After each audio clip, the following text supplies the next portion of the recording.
तिलक राज्य का राजा भीमचरण बहुत ही घमंडी राजा था।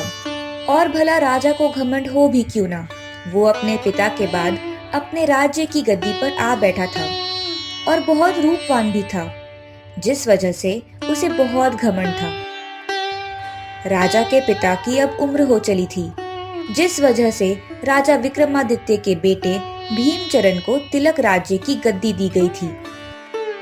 एक रोज भरे दरबार में राजा भीमचरण अपने खास मंत्री से कहता है, बहुत दिन हो गए हमें राज्य के भ्रमण किए हुए।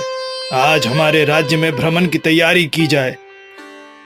जो हुकुम जहांपना, हम अभी सैनिकों से कहकर आपके लिए घोड़ा रथ तैयार करवाते हैं।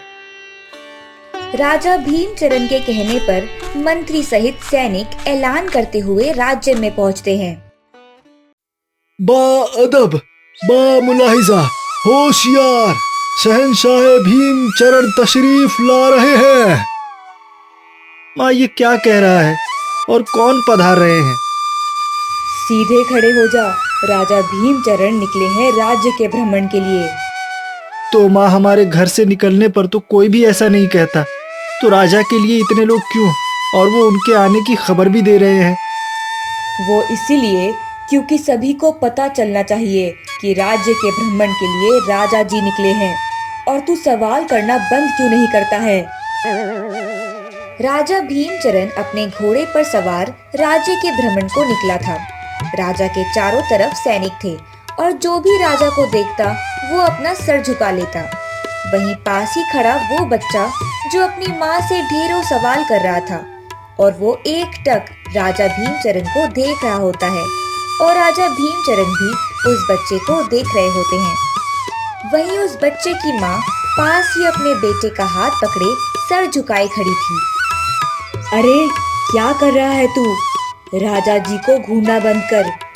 अपनी गर्दन झुकाता क्यों नहीं है तू? क्यों माँ, इन्हें देखकर हमें सर झुकाना था क्या? और अगर हमें इन्हें देखकर सर झुकाने की जरूरत है तो हम इनके गुलाम हुए ना। बिल्कुल अपने बाप पर गया है। चल अभी यहाँ से, राजा जी गए। हाँ, तो मैं पिताजी की औलाद हूँ तो उनकी तरह ही बनूंगा ना, बहादुर और निडर। हाँ, और किसी दिन मुसीबत में फंसवा देगा तू अपनी इसी निडरता के कारण। राजा को उस बच्चे का एक टक देखना बहुत खलता है। अब राजा आगे की तरफ तो बढ़ जाता है, तभी वो देखता है एक सुंदर सी लड़की जो कि अपना मुंह ढके हुए है। वो उसकी तरफ ही देख रही है और उसकी आंखें राजा भीमचरण को इतनी खूबसूरत लगती है कि वो राजा भी उस लड़की को देखता ही रह जाता है। अब राजा आगे बढ़ता है तो राजा के घोड़े के आगे एक बूढ़ा आदमी आकर रोने लगता है। राजा जी, मुझ जैसे गरीब पर रहम कीजिए, मुझ जैसे गरीब पर रहम कीजिए। ये बूढ़ा बाप अपनी बेटी की शादी नहीं कर पा रहा है। कर्ज के बोझ के तले ये गरीब बाप दबा हुआ है राजा जी। अरे दूर करो इसे। और अगर तुम्हें इतनी दिक्कत परेशानी है तो तुम दरबार लगने पर अपनी समस्या लेकर क्यों नहीं आते हो? राजा जी, मैं आपके दरबार भी कई बार जाने की कोशिश कर चुका हूँ, लेकिन मुझे वहाँ से ये कहकर भगा दिया जाता है कि राजा जी का दरबार खत्म हो चुका है या राजा जी किसी विशेष मुद्दों पर चर्चा कर रहे हैं। ऐसा है तो हम तुम्हारी समस्या सुलझाएंगे। तुम कल सुबह दरबार लगने से पहले ही महल में उपस्थित हो जाना। बहुत बहुत मेहरबानी राजा जी, बहुत बहुत मेहरबानी आपकी। चलिए आगे बढ़िए, और कोई भी सामने आ जाए उन्हें हटा दीजिएगा।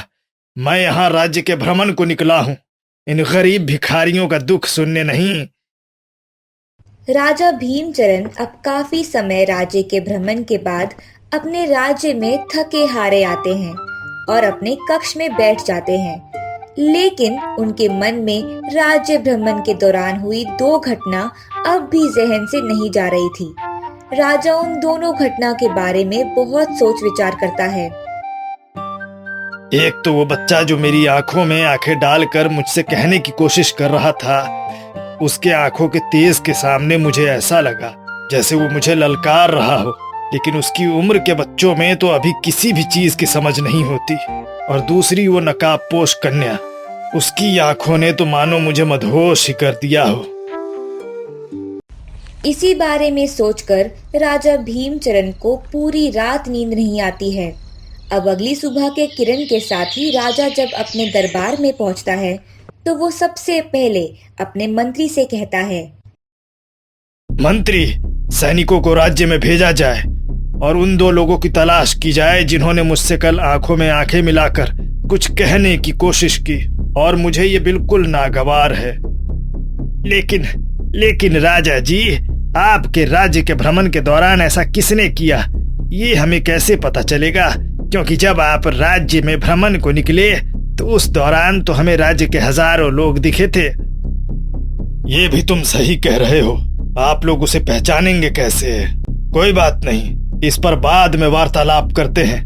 लेकिन अभी उस बूढ़े आदमी को बुलाया जाए जो कल अपनी बेटी की शादी और कर्ज के बोझ के तले दबा हुआ था।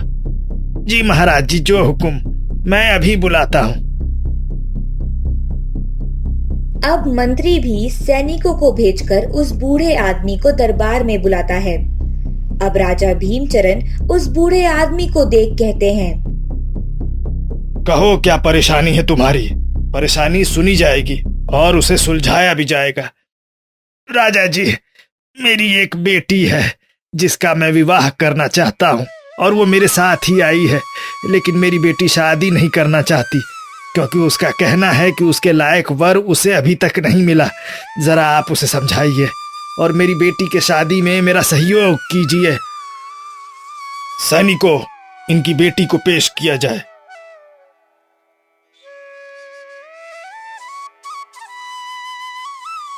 जैसे ही राजा के आदेश पर सैनिक उस बूढ़े आदमी की बेटी को दरबार में लाते हैं, राजा हैरान रह जाता है क्योंकि वो वही लड़की थी जिसने कल राजा भीमचरण की आंखों में आंखें डालकर उन्हें सोचने पर मजबूर कर दिया था।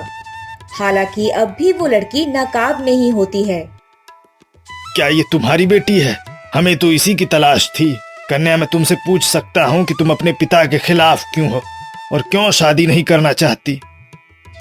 क्योंकि मेरे पिता मेरी शादी एक ऐसे घर में करवाना चाहते हैं जो बेहद गरीब होने के साथ साथ पुराने सोच रखते हो, और मेरे पिताजी ने मेरे लिए ऐसे रिश्ते भी लाए जिनमें लड़के नशे के आदी रहे हैं।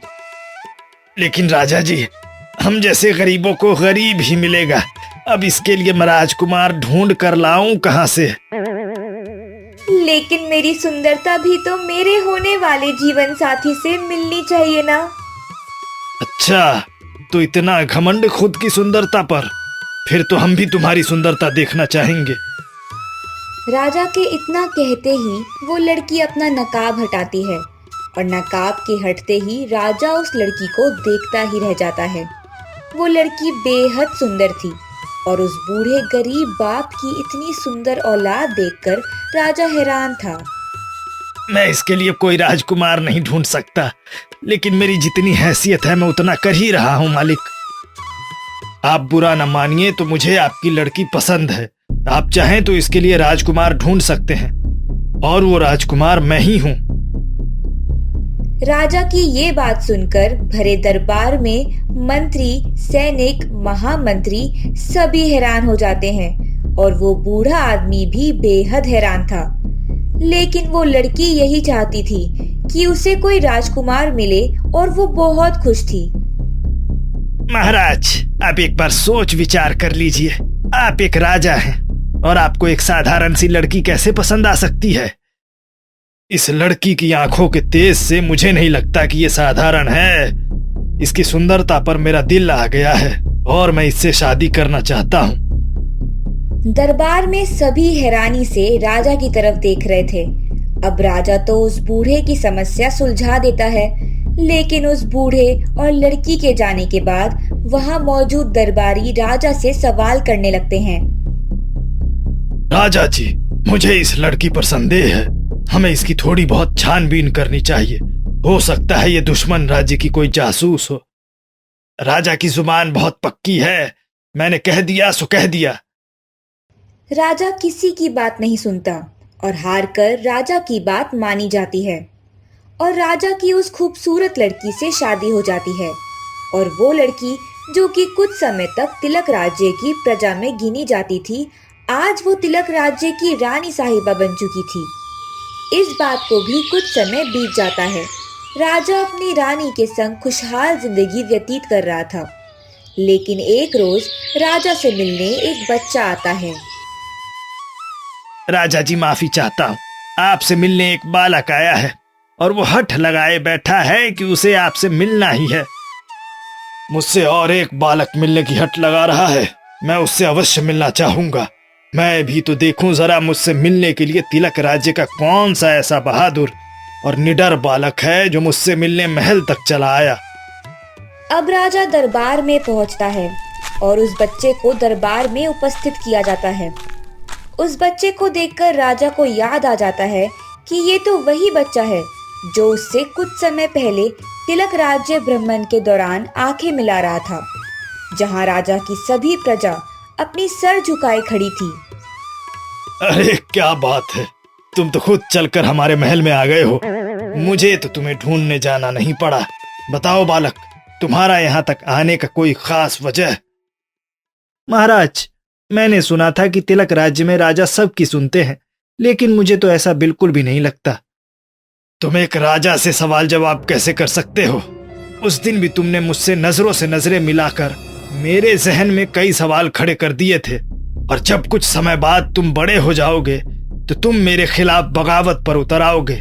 सैनिकों, इस बालक को बंदी बना लिया जाए और 50 कोरे लगाए जाए।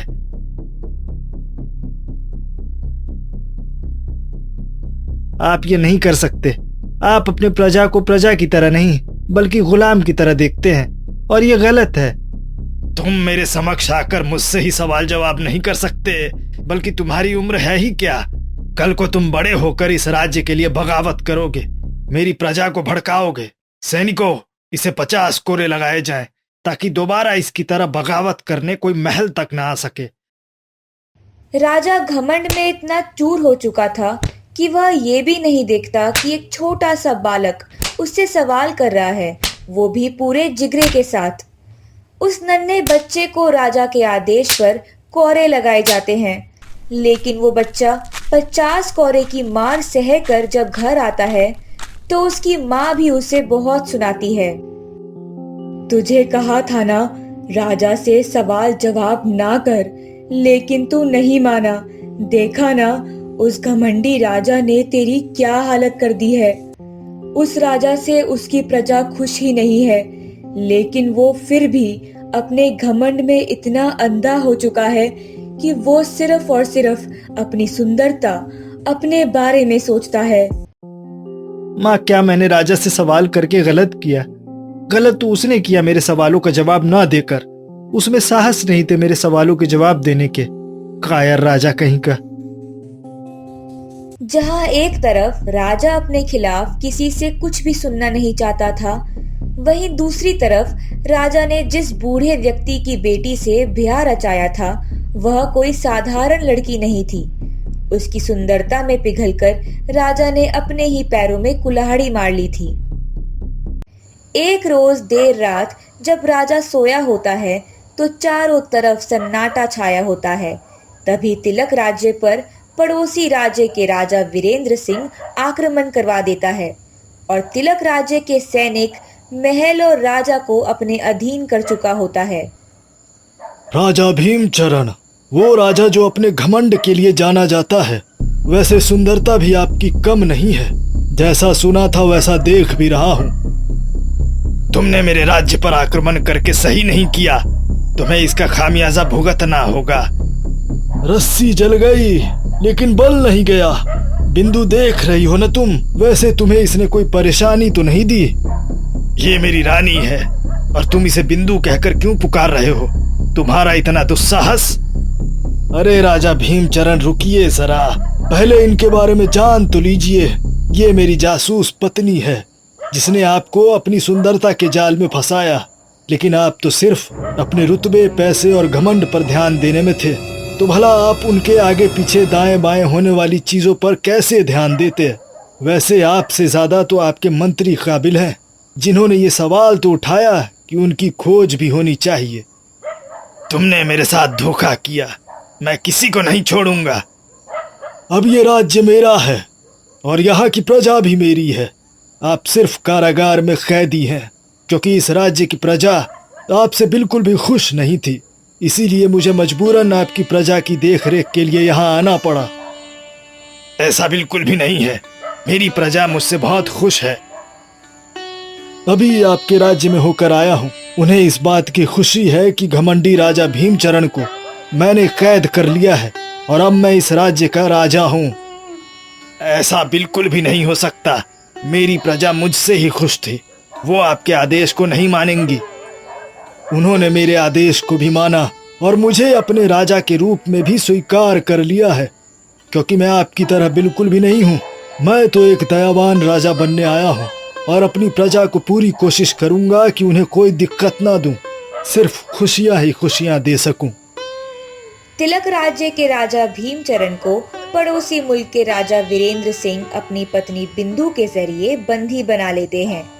राजा इतना घमंडी था कि उसे समझ तक नहीं आया कि उसके राज्य में एक जासूस घुस गया है और उसने उससे शादी भी कर ली। और अपने घमंड के कारण उसने अपनी प्रजा को भी गवा दिया, जो प्रजा उसके मुश्किल वक्त में उसके साथ ही नहीं खड़ी थी, बल्कि वो तो नए राजा वीरेंद्र सिंह को सपोर्ट कर रही थी।